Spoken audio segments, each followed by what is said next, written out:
Over the last couple of weeks, very interesting content has come my way that really made me reflect on the new normal that we're now finding ourselves in.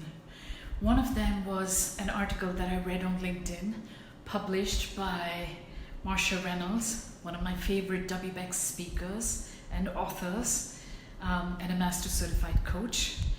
And the other was actually a practice coaching conversation as part of my cohort with Coach Masters Academy.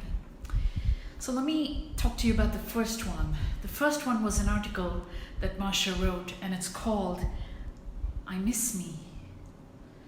Do you miss your old self? And this is a true account of a conversation she had with a friend of confronting unpleasant, uncomfortable, or maybe unpredictable emotions that have come to the surface. And reading this article made me think about how much permission are we giving ourselves to bring these emotions to the surface. And they don't necessarily have to be uncomfortable emotions alone.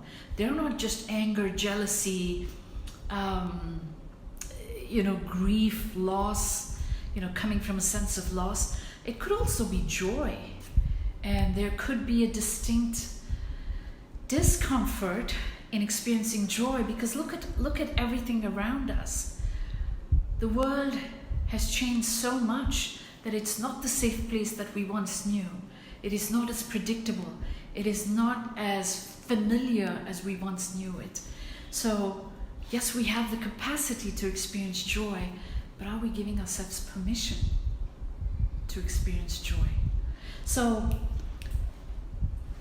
the article really made me think about permissions we're giving ourselves and what boundaries do we need to draw in order to protect ourselves and at the same time be of service to the communities, to the clients, to the teams, to our familial stakeholders that we are so inherently connected with.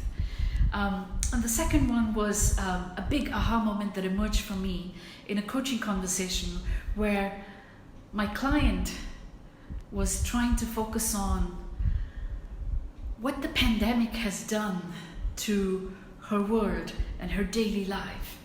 And she talked about how important it is to be adaptable.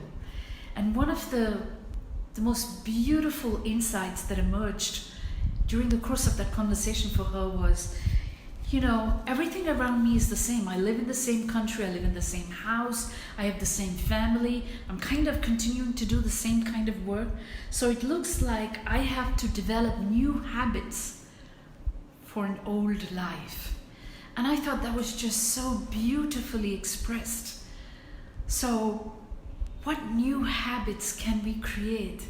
Can we nurture? Can we bring our attention to as we continue to live the old life and become resilient and become comfortable, or at least a little less uncomfortable with the world in which we're living today?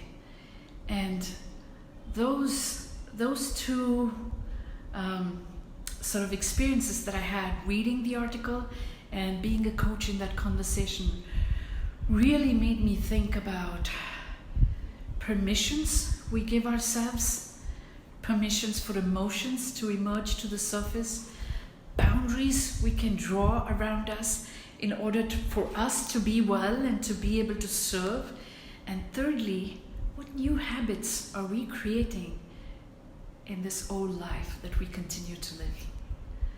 Love and light to all of you. I hope you're all staying well. Be safe.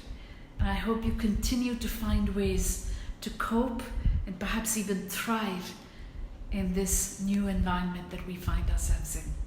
Take good care.